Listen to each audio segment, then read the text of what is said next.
when Dad had us in Awanas clubs. Yeah. We always had the KJV that was, version. Now they're up to, I don't know, they're probably doing the CSB, I think. Sometimes the kids will be doing Awanas, and I'm like, I think you can still choose, can't you? yeah, you can, but they just give them the default. And so a lot of times I'm helping the kids, and I'm like, oh, you know, it's whatever verse it is. And I say it to them. They're like, Dad, you said it wrong. I'm like, I did? Oh, I said it wrong. Okay. And then they're telling me the different wording. But here we are officially starting off. It's Monday morning, February the 19th. Is that right? Today's the 19th. We got Pastor Bob Bullis with us today. Morning, all. In a sermon recap first, my earthly father here alongside me. Pastor's actually here. Pastor said he's going to be part of the studio audience to start things off. So finally, Pastor Bob, you're here, and you can tell Mac Brunson exactly what you've thought of him all these years. You got a bone to pick? It's like that episode of Seinfeld. I got a few problems with you people. No, I respect him greatly. Valleydale's a great church. It still amazes me that we were in seminary together, Brunson and Bullis, and we never met each other. Never met. You'd think even calling roll that would have come up, but it did not. That's right, So, you guys were at Southwestern together. Yep, same time. Back in the day. He's advanced much further than me, though, so but we find ourselves both in love with the Lord and still serving Him. That's a great joy. So you're serving him up at Crossroads Community Church in Bel Air, Maryland. Maryland. This was the church that the Lord planted through you back at, was it 96? 98, just had our 98. 25th anniversary. Finally got into a building after being 22 years in a high school. Wow. So that was a great journey. New chapter now. Yeah, you guys got into the building during the COVID era. During COVID, yeah. So, because when COVID hit, the school closed, we had no place to go. So the building wasn't finished yet.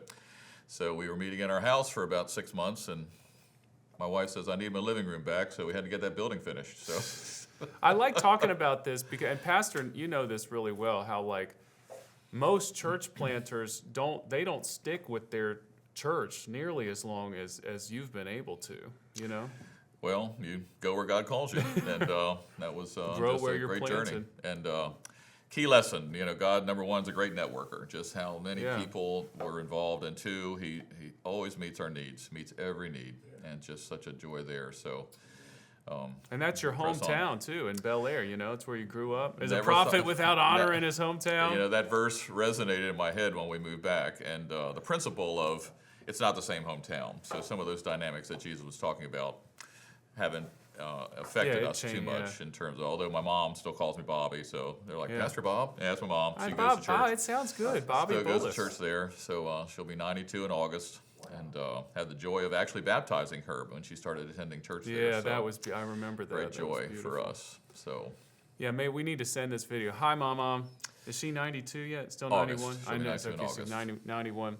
Well, so you can find, I know the website is crossroadsmd.org. Yep. I searched Crossroads Community Church on YouTube, and I got this great clip of a guy on a pastor on a zip line coming in. Was I that didn't want you? that to be videoed. But, I don't know. it's Crossroads Community Church of Harford County. Yeah, on There's only YouTube. a million Crossroads churches, so it's Man. Crossroads Community Church of Harford County.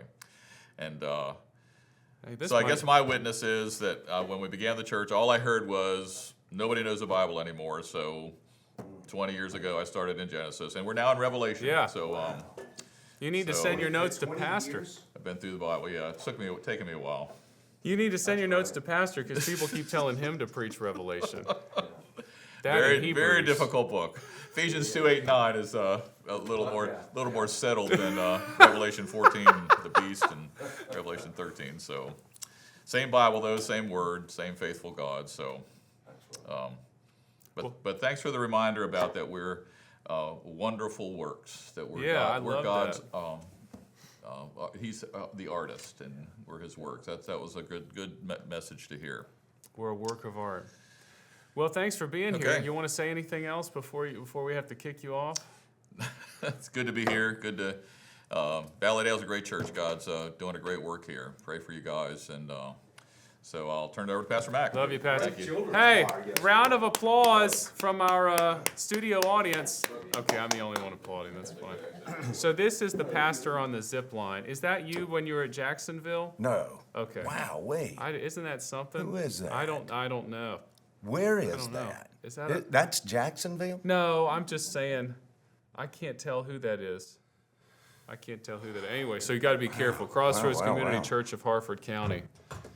So pastors here. Wow, this is really something. Multiple pastors here in the house.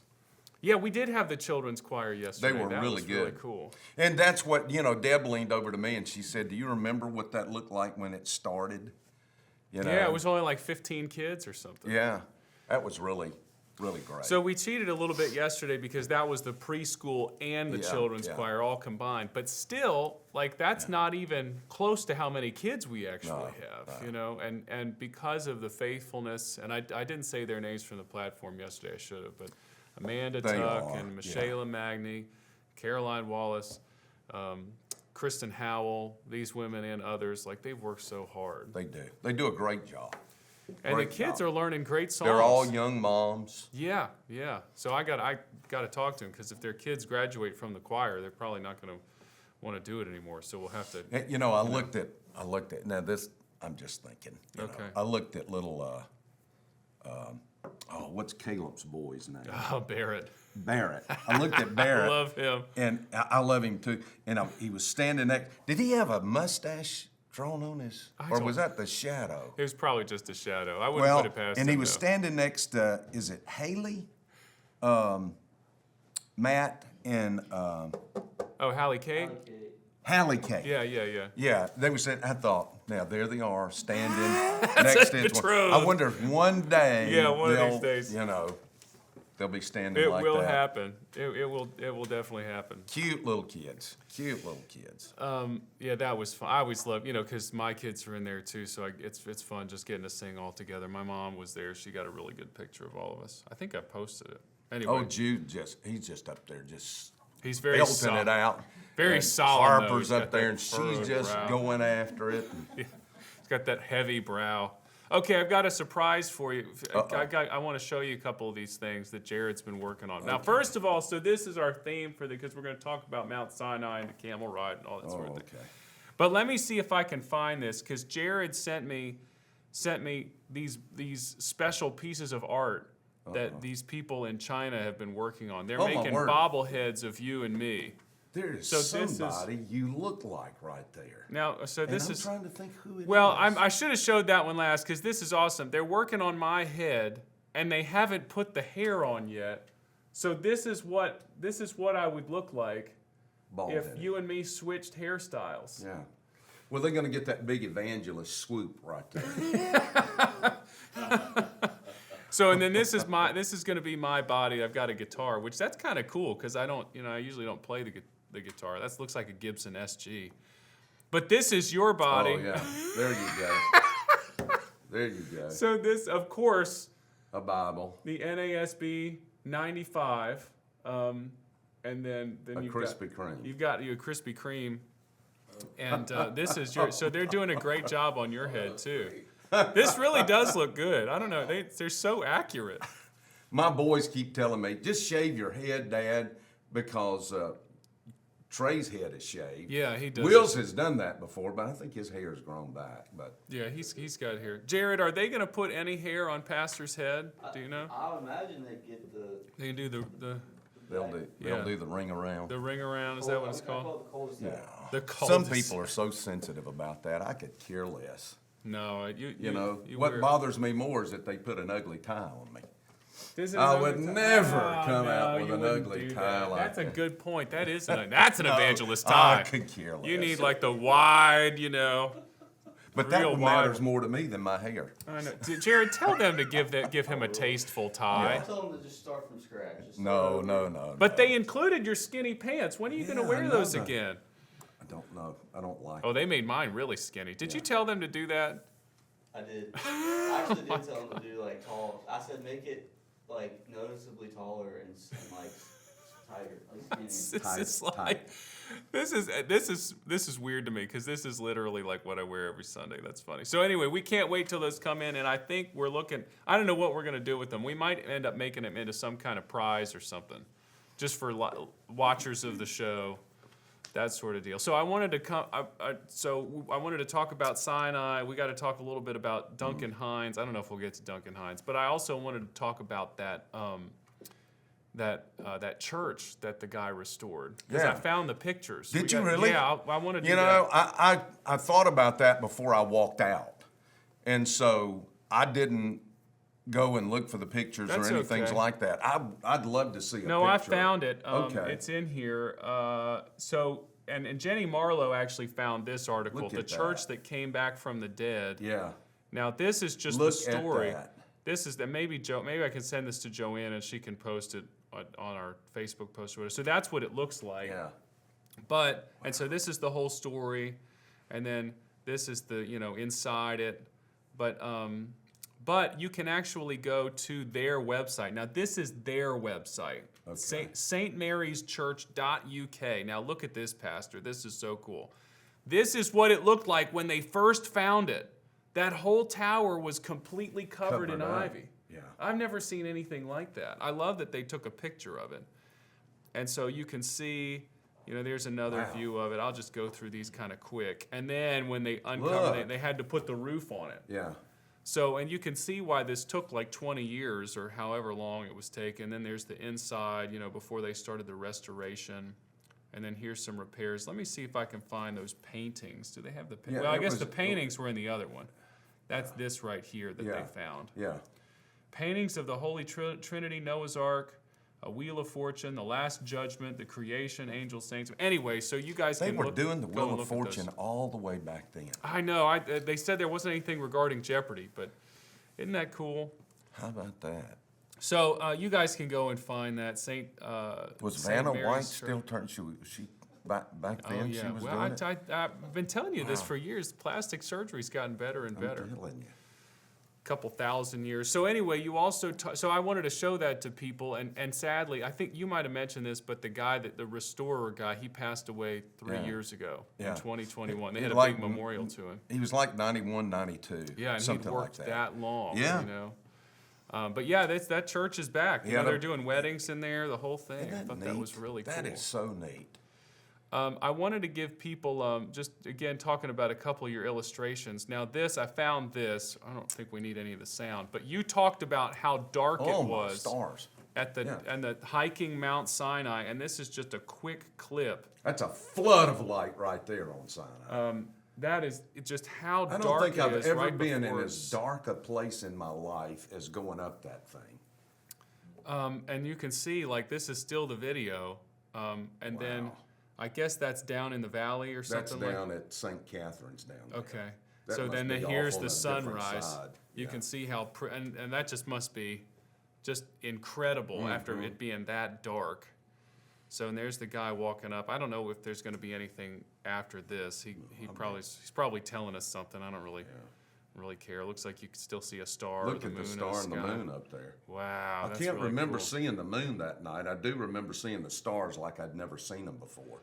And this is exactly that's it. Yeah. You know. So I like this because you can get the feel of it a little bit. Everything that you were taking us through, and there he's on the camel. This is just a really helpful visual aid after everything you taught us, and of course, Now there's the that's gift shop. that's a little. So it's like a stopping There's point a on the place. Well, you ride the camels up to this place. Yeah. And that's as far as you can ride. If that's the place, that's as far as you can ride, and then you've got to hike the rest of the way. Okay. And which is about halfway, honestly. But on up, as you're hiking, there's an open little place, and you'll find a bunch of Bedouins in there. Oh, okay. Because when I climbed this thing, I got altitude sick. It was that high. I was just sick.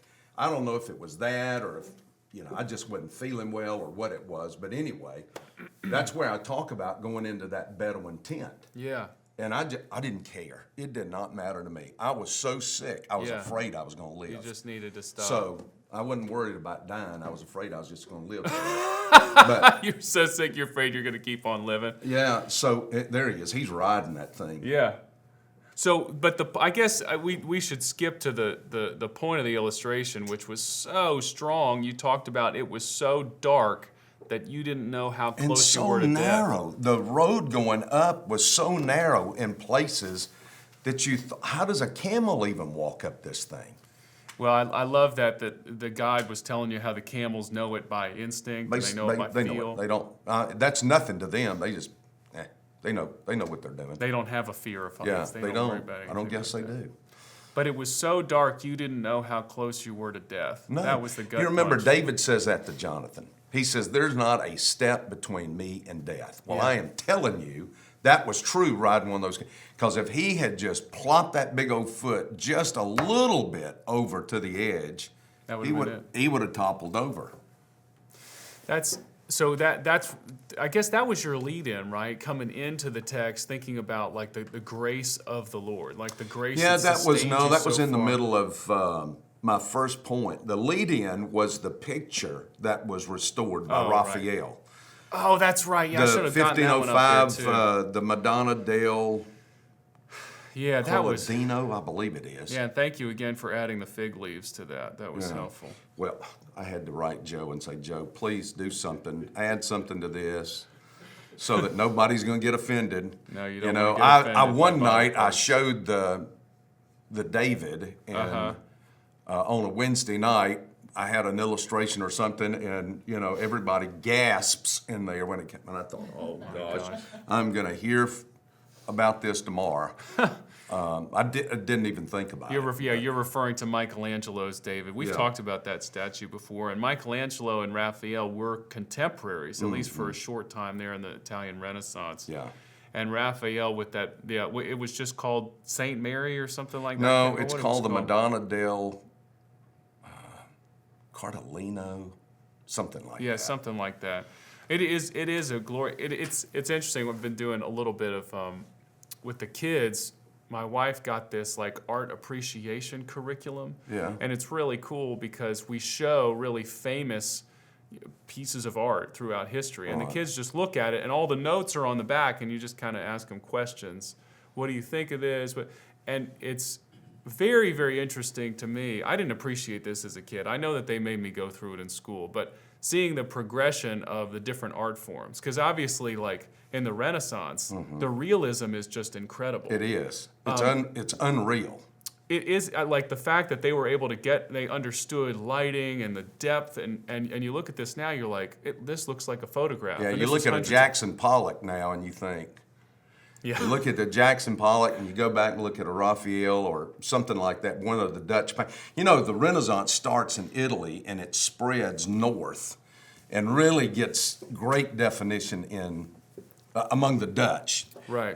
Who paint all of those incredible paintings, and they are lifelike. I mean, you look at the veins in the Yes. hand, and in the sculpture, That's same even way. more amazing, yeah. It really is. But the development after that, and I forget all the different periods, but the last one we were looking at was Impressionism, which is still beautiful, but it's interesting because it's decidedly not realistic. Right. And one was, Monet. well, actually we were looking at Montezeau, which was I think a contemporary of Monet. But it was very similar. It was like the broad brush strokes, and like if you look at it from a distance, it could look like a picture, but when you look at close, I think it was called Summer's Day. I should have put that one up on the screen too. But But I like the camel. yeah, the camel is looking good. Well, so that the point is, it's just interesting to me the way that artwork has developed, because that the picture of Mary, that Madonna, was so real and real looking. But then you have all these different ways throughout history that these different biblical scenes have been depicted. I thought that was if you're interested in reading something that is absolutely prophetic and fascinating, go back and get Schaeffer's book, How Shall We Then Live, or How Then Shall We Live? I never can remember the correct way to say it, because Chuck Colson wrote one with one title, and, How Then Shall We Live, or How Shall We Then Live? One of them, but it's the one by Schaeffer. It goes through all of the art stuff. Have you ever read that? You need to get that and read it. I think I have. Well, Especially if you're teaching your children that. Yeah. They do that with music, they do it with literature, he does no, it I don't with. think I have read that. I do need to read that. How should we then live? how shall we then live? How should we then live? Well, because we read in our department, we read Schaeffer's, what is it, Art and Christianity? What is it called? It was shorter. I think that's right. But that was really helpful, just understanding like that there's a place for that. And he does some helpful things, I thought, with talking about how, because people say, well, what use is art?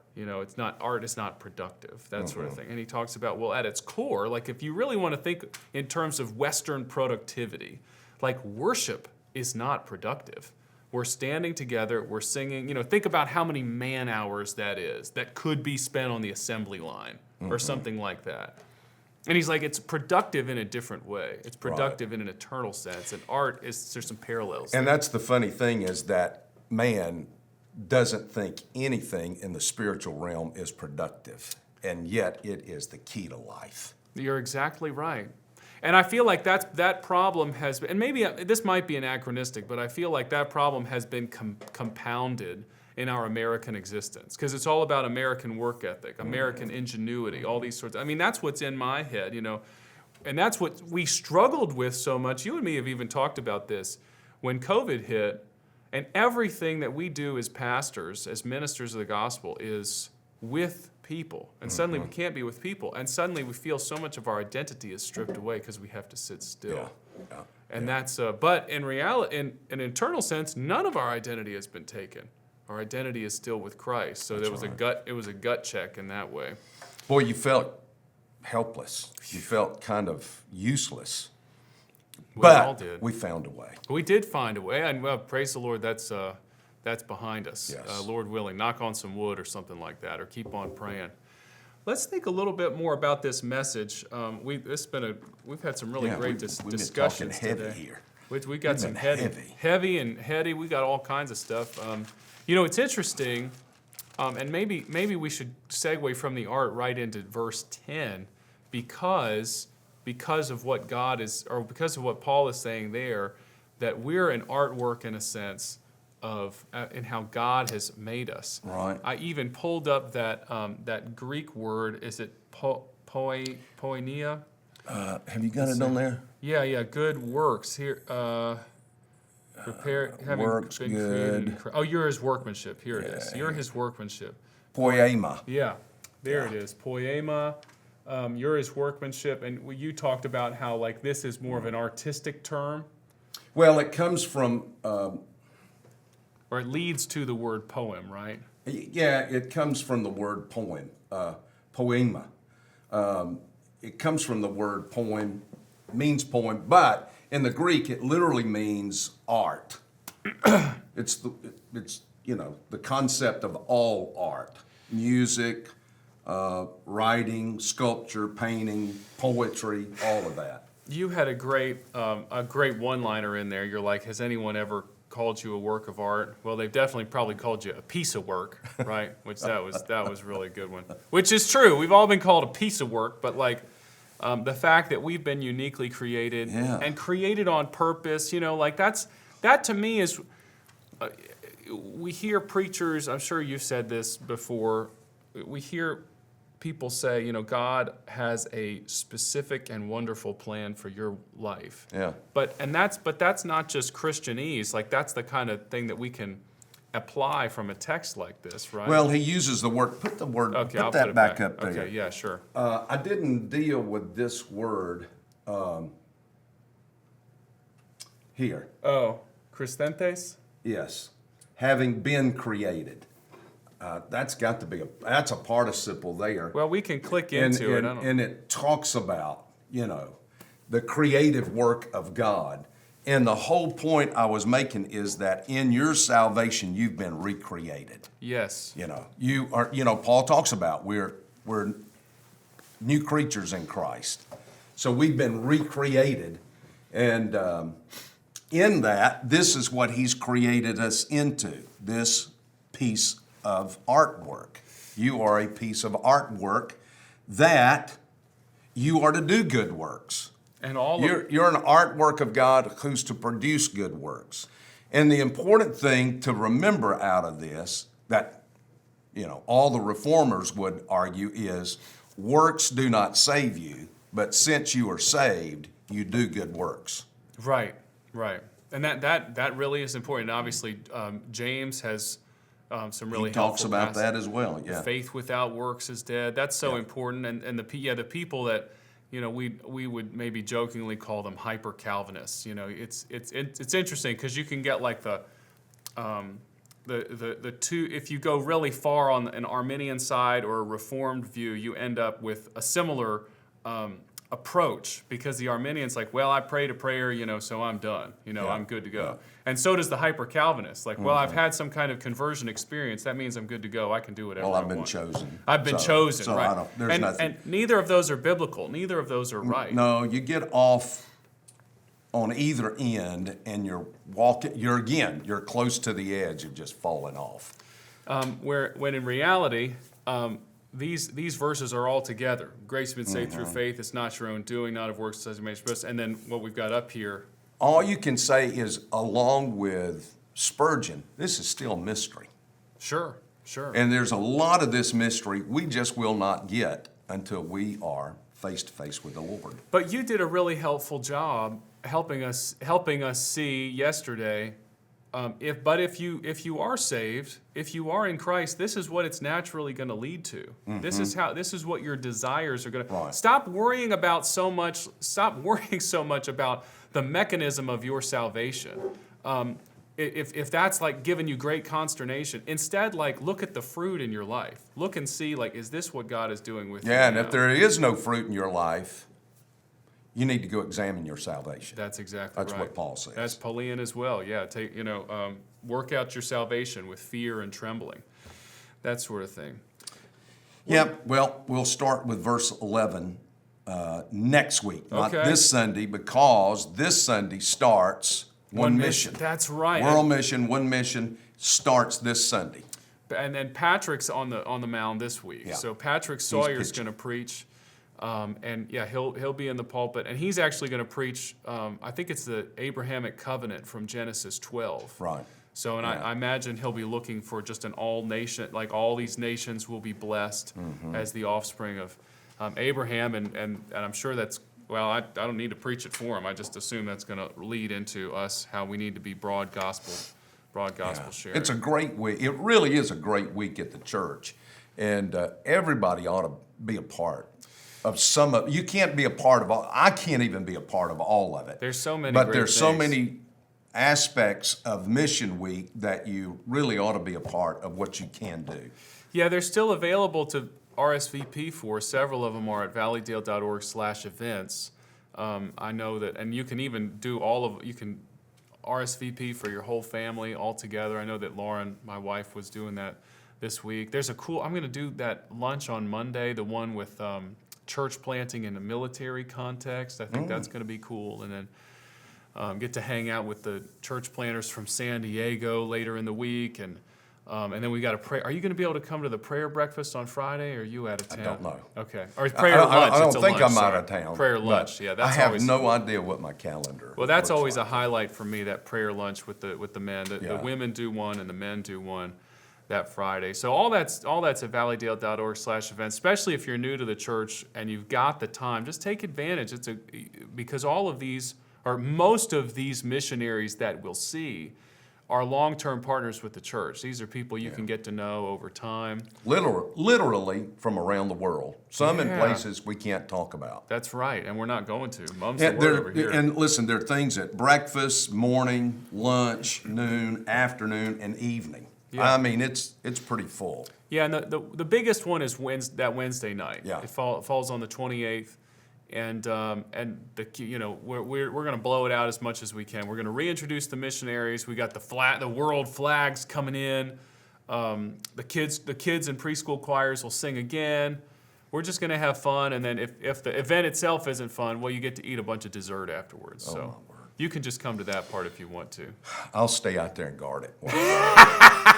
Knew I could trust you. All right. Well, we're going to look forward to seeing everybody at One Mission. It starts this Sunday. And I don't know. We really covered it. We had Pastor Bob in here. We had Pastor Mac We've in done here. everything but have Ephesians chapter the 2. other guys in here. Well, everybody's gone, but We didn't talk about what? Duncan Hines, but maybe next Oh, The Duncan Hines. Well, you know, That was really good. You know, the Duncan Hines deal, I can do that. yeah. Well, you know, And have done it in the past. you know what? I went back and did a little research, and it said that one company went out of business because they did the focus. It wasn't Duncan Hines. They did the focus group, and people were like, "We want to put eggs in it." And they're like, "Okay, fine." And they made a brand like just add an egg, and nobody bought it. So the focus group like lied to them. They went out of business. And then I think it was Pillsbury said, "No, we're sticking to what the original thing. No eggs, no none of this." And obviously they stayed in business, but eventually they had to discontinue that. Yeah. It's just so interesting. People It is- want to do something. Well, it is human nature. I have to do something in order to, you Yeah. know, get something that's worthwhile. And man thinks, well, in order to be saved, I got to do something. And every religion in the world teaches that, except Christianity. Except for Christianity. You've got to do this. You've got to do that. You've got to do this other. Well, Christianity is the only religion that says, no, you can't do a thing. Well, I'm definitely going to be looking for as many instant recipes as possible because my wife's going on the women's retreat this coming weekend. So I got to be holding down the fort. children. It's going to be a lot of frozen waffles and Please help. Chef Please help Boyardee. those children over there. we'll do a commercial. Yeah, do not set up a meal tree. We'll be okay. I'm sure we'll be I okay. don't know that they will. Hey, Jefferson, kids eat free at Jefferson's on Sunday, so Oh, I'll okay. be fine. I just need to buy eight or 10 meals next time I go. This has All been right. fun. Great seeing you. Say goodbye, Pastor. Goodbye, Pastor. All right. Let's go to another meeting. Yeah, how about another one?